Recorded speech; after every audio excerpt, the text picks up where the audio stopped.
Thank you so much for joining me today.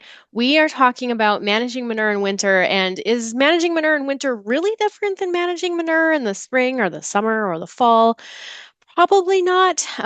But because of where we live and specific to our audience in North Dakota and Minnesota, where a lot of you folks are from, we want to talk just specifically about this because it's a lot all the other times a year, and it's even more in the winter here. And so we're just going to go through a few things. None of this stuff is going to be like just so surprising and wow, I never knew. It's more so just like tips and things to remember as we're going through it. Fortunately, we're really just getting rolling with winter. And so we're in the middle of December, and we've now had our first real shutdown here for roads and crummy weather.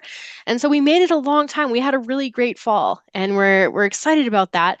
But we are going to um, we have a lot of winter ahead of us. And so now is actually a time where we can change a few things if we want to. So we're going to get into all that as we move forward today. So what is manure? Why do we manage it? We're going to talk about that stuff. That is my jam. That's what I do and what I like to talk about. So we're going to start there. What is your manure management plan? And later, I'm going to actually ask you guys to type some stuff in. Give me some ideas. Tell me something that's different than what I've talked about that you're doing. Manure management options is going to be something else that we're going to talk about. Spreading manure, and then other winter management considerations. All right. So what is manure? Manure is a mixture of feces and urine. It can include other things as well. Bedding, spilled feedstuffs, hair, soil. And so I put this up there because sometimes people think it's just the poo, the urine, maybe the bedding. But there's a lot of other stuff that goes into it as well, right? Really anything that falls on the ground and you're scooping up, whether that's with a pitchfork or a tractor, that is manure. Nutrients then also are contained in that manure: nitrogen, phosphorus, potassium, sulfur, other micronutrients. And so all of it is part of manure. So what affects the nutrient variability of manure? So I put this up there because it's not something, you guys aren't all manure gurus, but it is something that I do get asked often, especially when I'm working on the ruminant side of things. And so I thought it might be interesting for you guys to know as well. So what affects the nutrient variability? Why is some manure called hot or some called strong? Why do we call them different things? Why is there a difference in what is in manure? And so a lot of it depends on the digestive system. Do we have a ruminant, so like a cow, a hindgut fermenter, like a horse, or a monogastric, like a pig? What do we have? What kind of animal are we dealing with? Because they're going to digest the foods differently, and therefore we're going to end up with different manure. There's also differences in diet. So this is within and among species. And so what animal are we feeding? And then that goes into their physiological state. So we might be feeding two horses. Is one a maintenance gelding and one is a racehorse, right? So we have a difference in what they're doing, what state they're in, and therefore what their requirements are. What goes in is ultimately going to come out, and there's going to be a difference in the nutrients that are there. Okay, so why do I care about this? This is the lens. I have this up here because this is the lens I look through. And so I get to put on these horse webinars and find speakers to talk to you and find topics. But really, this is my area. This is where I really like to focus. And so manure contains valuable nutrients that plants can use. And if those nutrients are not used, they become a pollutant and or they're wasted. And I don't know if it's an age thing or everything is so much more expensive thing, but man, I don't like wasting. As I grow a little bit older and have little kids now, I'm like, stop wasting that stuff. And so the same thing goes with manure. Improper manure storage and land application leads to excess soil nutrients. So we're just leaving excess nutrients in the soil. We can have surface runoff, leachate, water contaminated with manure. And so excess nutrients in our soil is not necessarily a good thing. Okay, other manure management considerations then. So I told you that I look through the lens of using this manure as nutrients. That's really where my focus area is. Specifically, how are we making sure that we're not contaminating our surface water and our groundwater? That is a major concern of my program. Now, it's not that I don't care about these other things, because I do think they're important, but I do think that some of this stuff is cause and effect. And so if we manage this way, how else are we going to affect the other things that we're doing? So we are managing our manure, and from my lens, because I want to make sure that we're managing the nutrients there, and maybe from your lens, you're like, I'm more concerned, Mary, about flies, bacteria, rodents. We don't want we don't want worms, internal parasites, weed seeds, and generally speaking, visual appearance.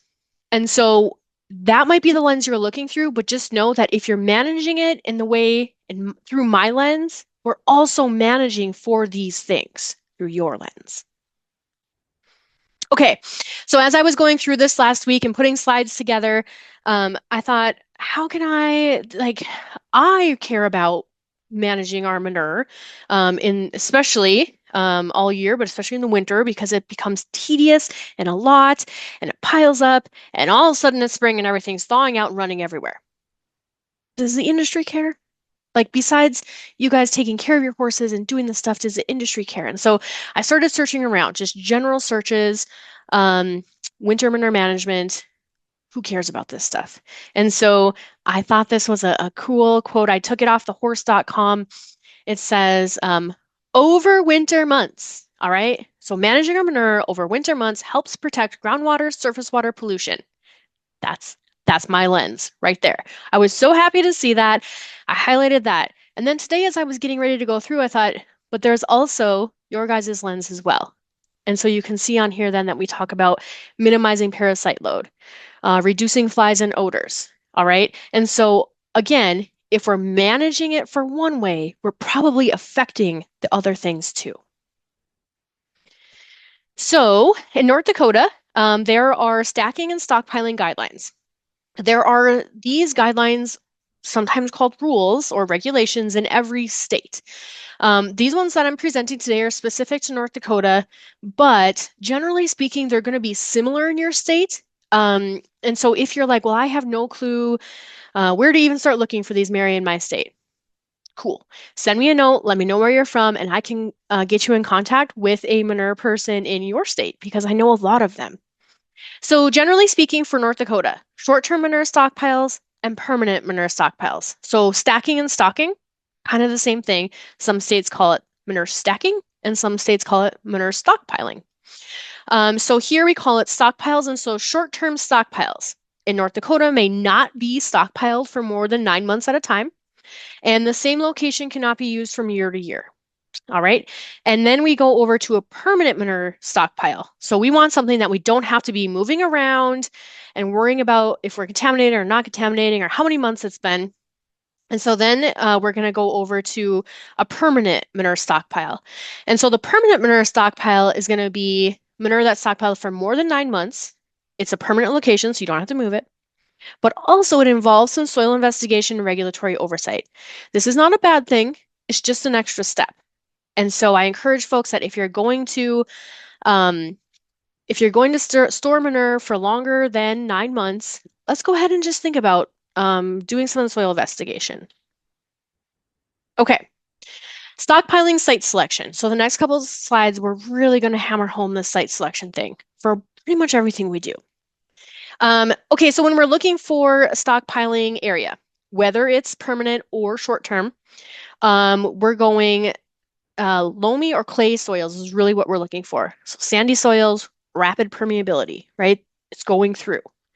Loamy or clay soils, slow permeability. It's going to hold those nutrients in the soil profile.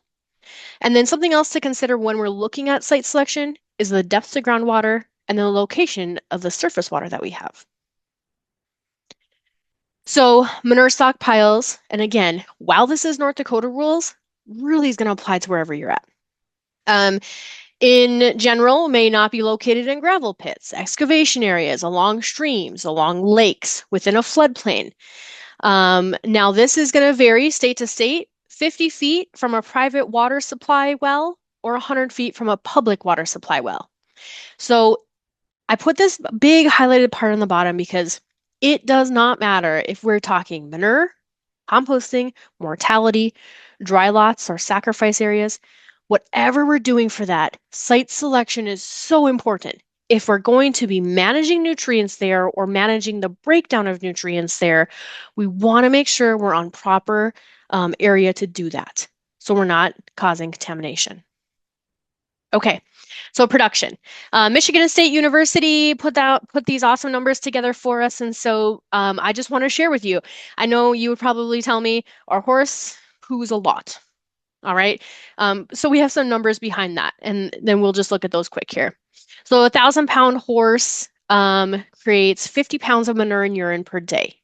So 50 pounds of manure, and again, remember, manure can be spilled feed stuff, some hair, whatever, sloughing off our horses. So all the extra stuff, as well as then bedding. So 50 pounds of manure by 30 days is 1,500 pounds of manure. And then we have a little bit of like wood shavings in there. Now, this is going to vary depending on what you're using to bed with and how much you're using. Are you inside? Are you outside?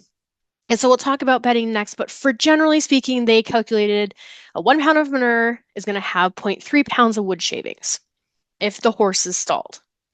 So we have 1,900 pounds of waste product per horse per month. So approximately then, can we round it up to a ton? 2,000 pounds is a ton over 12 months, 24,000 pounds or 12 tons of manure per year. I'd like to put this up here just because sometimes people are like, there's just so much. And I'm like, you're right. Like, if we look at these numbers, it is so much. They're like poop all the time, you guys. Okay. So bedding then. I said that we would talk just a little bit about bedding. We use it a lot here in North Dakota. And so Dr. Carrie Hammer would say we use it often and more. So we use it often and sooner than other states do because we're cold, right? And our friends in Minnesota would be the same. South Dakota, if you're joining us, and maybe Eastern Montana as well. So we're going to bed sooner and more frequently than a lot of our other friends have to. We want about 12-inch deep is where we're going to insulate the ground, insulate against that frozen ground. Of course, it's going to keep the animals clean and, again, insulated, so a little bit warmer. Common materials in North Dakota, we have straw and wood, so chips or shavings.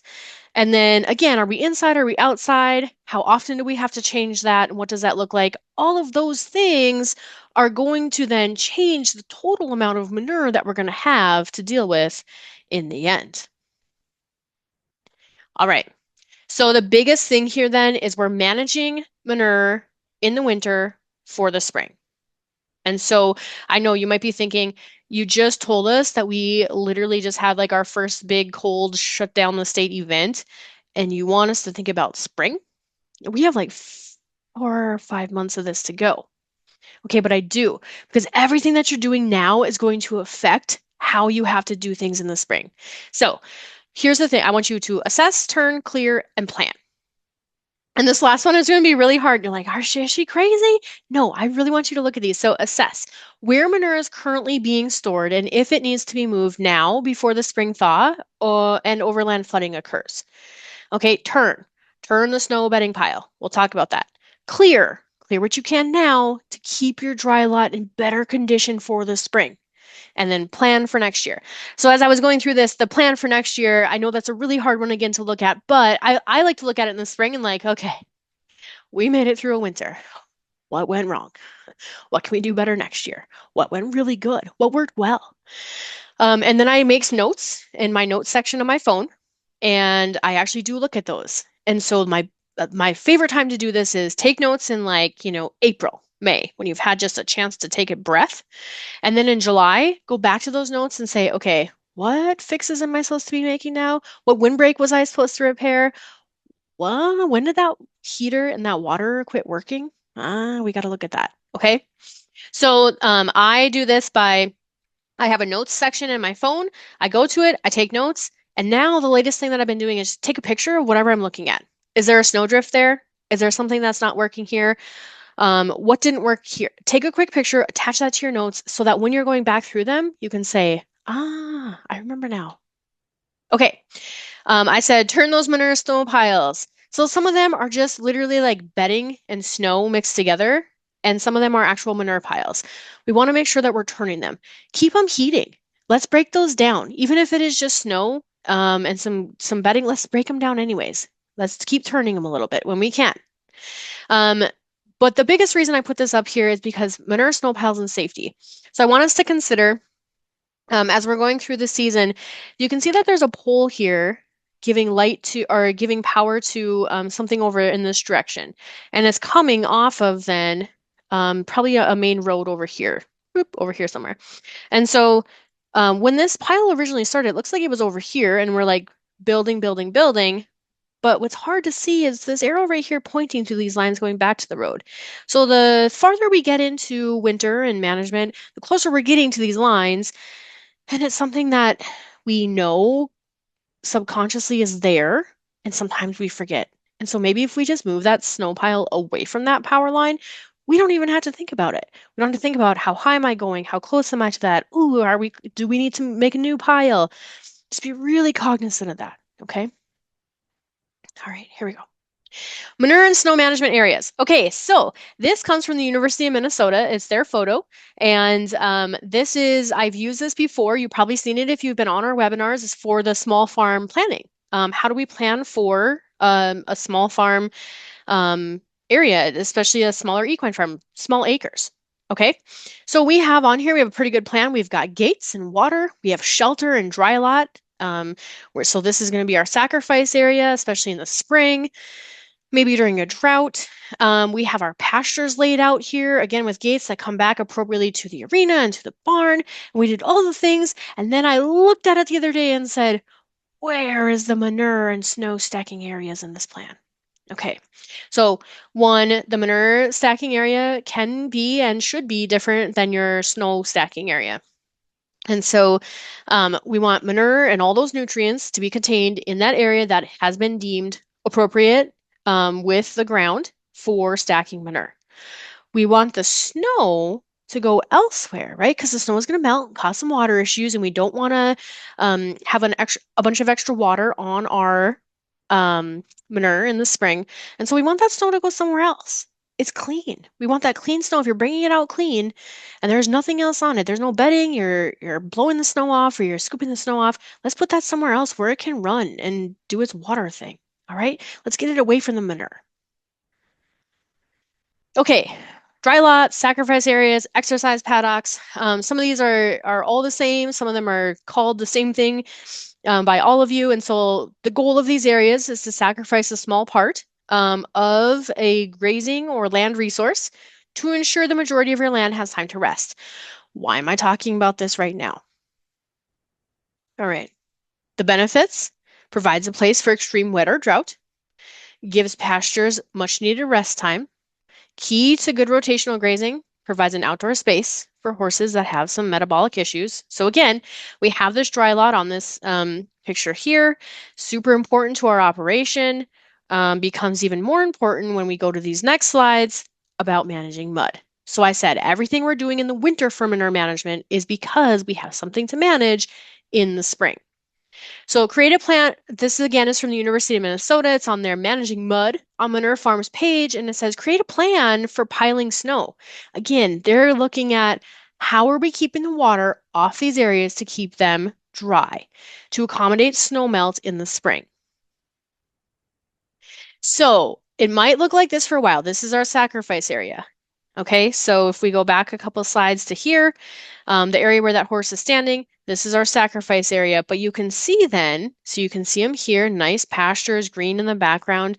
And you can see that here too. If you look really closely, it's all nice back here. So it's going to look like this for a minute. And thank goodness you clean the snow off. There's only a couple super wet areas. It's going to look rough for a minute, but it's going to get better. And you're going to have pastures to go to. And because you manage the snow, this will dry up quickly with a couple days of sun. Okay, so some dry lot factors to consider.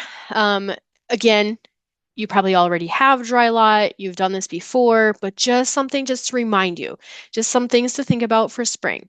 Location. Um, where will you store manure in relation to surface and groundwater?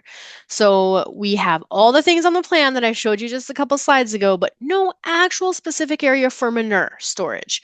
We want to make sure that's in there. So where can we go with it now? Will the soil type be able to withstand continuous hoof action? Where's the sacrifice area relative to the water source and manure storage area? And does your sacrifice area have adequate exercise area? And so again, these are things to consider if you don't have a dry lot in your system right now, you're thinking about one, or if you do and you're thinking it didn't work well last spring. Now thinking back, Mary, last spring was rough. Okay, and so how can we fix that now? All right, and so just a couple different kinds of manure here to show you. It doesn't matter if you have barn manure or pen manure. It's one, it still accumulates. Horses still do their thing.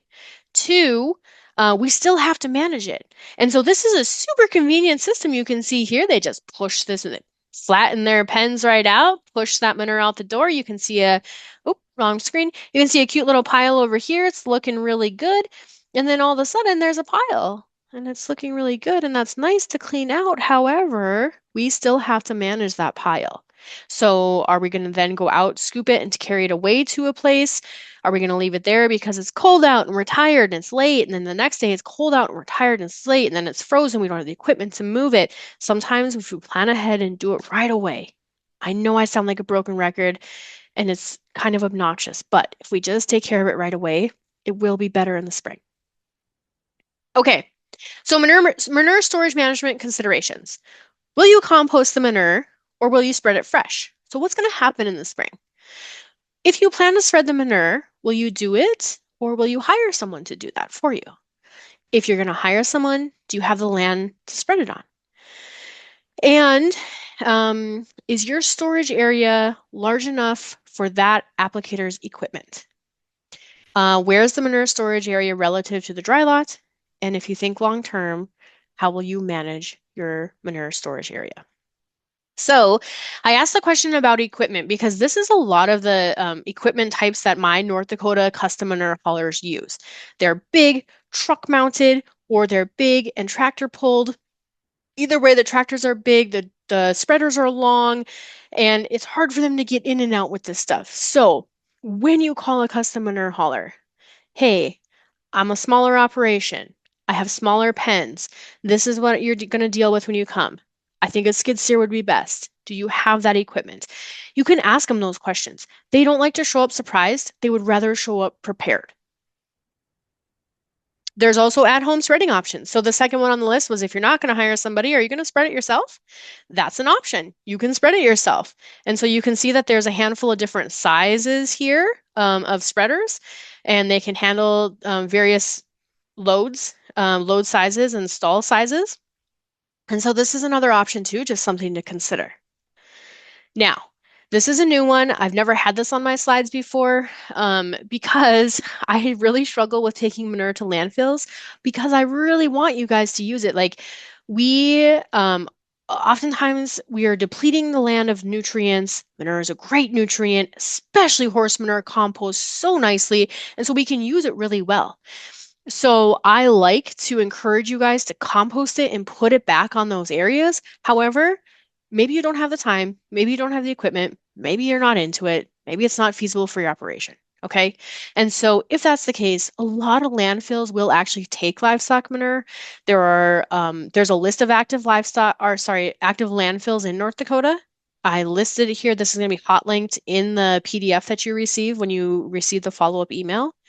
And so always call them first. Always, always. Even if it says, yes, we'll receive manure, call them anyway, because they can change their mind on any given day.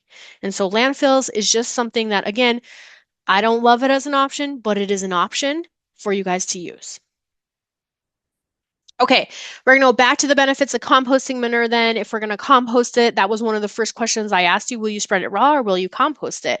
And so you've probably heard me say this before. I just can't say it enough. If we're going to compost, there are benefits. We're reducing weed seeds. We're reducing pathogens. We're reducing parasites. We're also reducing the nutrient loss because we're increasing the nutrient stability by turning that manure, keeping it heating, and going through the actual composting process. Stockpiling is great in some situations, for some situations. If you're going to be spreading your manure back on your pastures that you're going to be grazing on, I want you to compost your manure. We're reducing weed seeds. We're reducing pathogens. We're reducing parasites. This is important for you. So there's a whole series on composting. We have 13 videos, but the one that I would really encourage you to look at, I mean all of them, right? But the producer interaction one does actually include a horse producer who has a pile of manure and a little tractor, and he's out there turning it and talking about the compost. And so if you're going to look at any of them and you think, I only have time for one, seek out the producer interaction video. Again, this is hot linked and it'll be in the presentation that you get.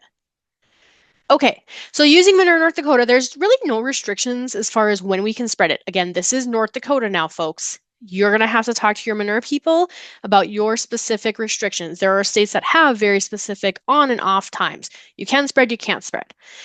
Here we don't have that. Manure can be land applied during frozen conditions where runoff is contained and does not drain off during spring runoff. And so basically, what's our potential to pollute is what we're looking at. And so we're looking at slope, we're looking at inches of snow, and then what's our potential to pollute. And of course, I always say we're using common sense. Almost everybody has one of these smartphones, and all of you, I bet, have a weather app because we want to know what kind of weather are we riding in today and how windy and how rainy. How much time do I have to get out there after work? And so don't spread before, during, or after a large rain event because you know it's coming.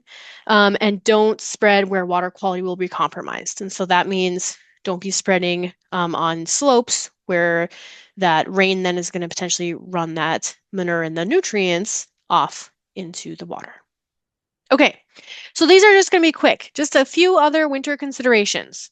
Again, all things you probably already know. So winter fence maintenance.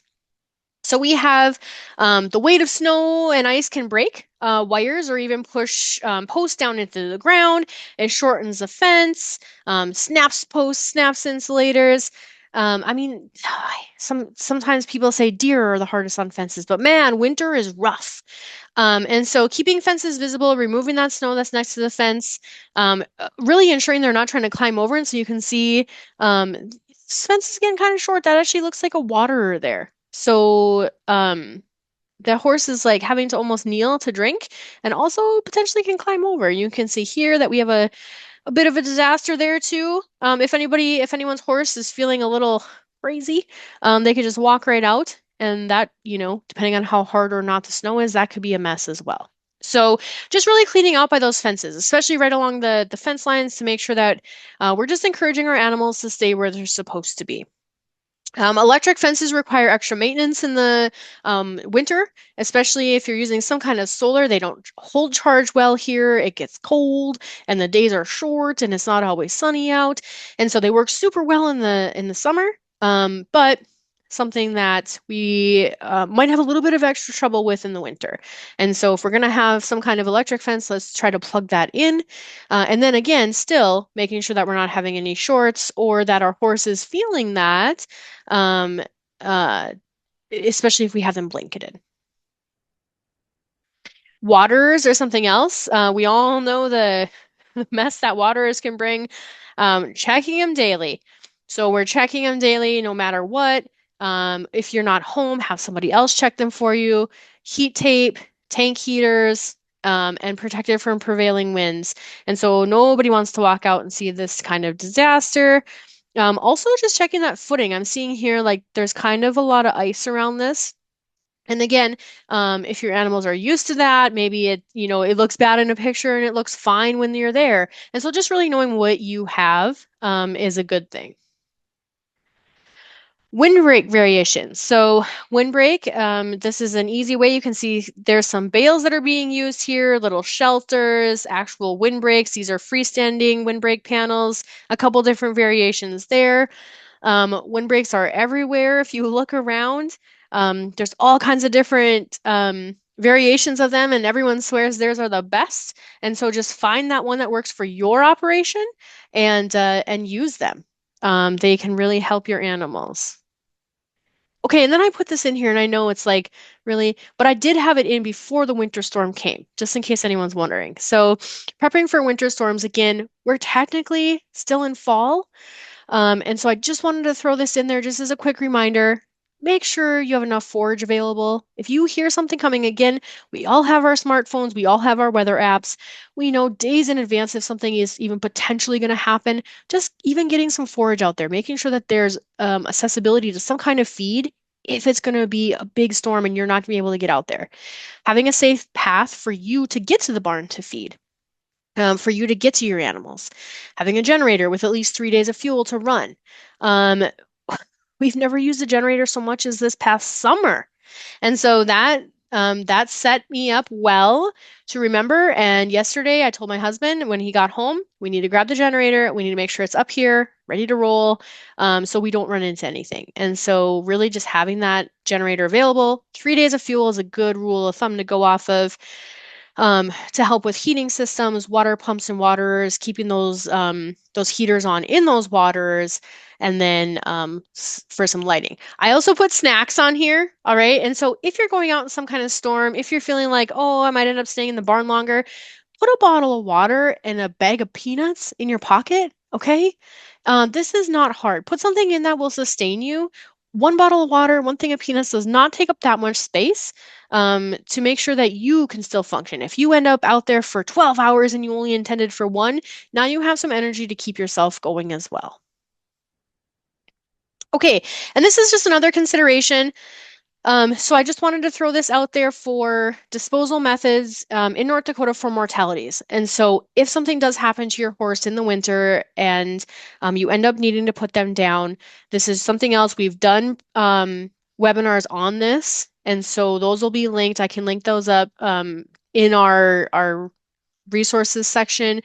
But specifically here, just talking about composting. So burying can be done in the winter if the ground is not frozen to the point where you can't actually dig a hole to make that happen. And so what kind of disposal plan do you have? If you're gonna dig, you need to call 811 first, even in the winter. And then if you're gonna compost, do we have that site selected? And do we know the process? And so we have an entire webinar just on composting our mortalities.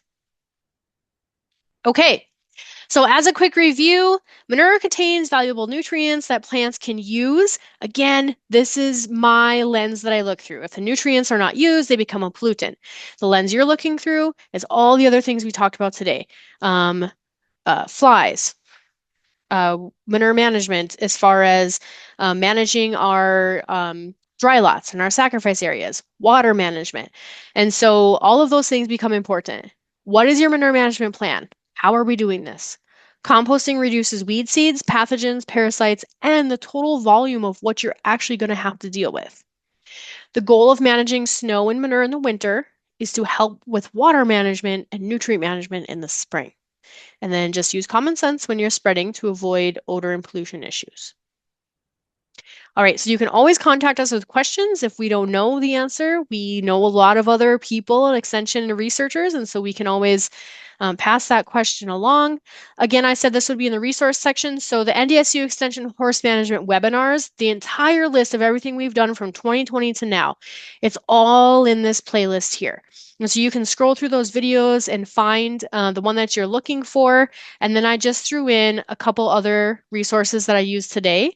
And so I want to make sure then that you know that they're there. This will come out in a PDF and they're all hot linked. And so you'll be able to go to those. Next week, we're going to be back with budgeting for your horse. And so make sure you join us again next week. It's our last one before the winter solstice, before fall is officially over, and before the year ends. We're going to have one more with Paige. So Paige will be back next week, and she'll be talking about budgeting for horse ownership. So thank you guys so much. I appreciate it. Have a great day.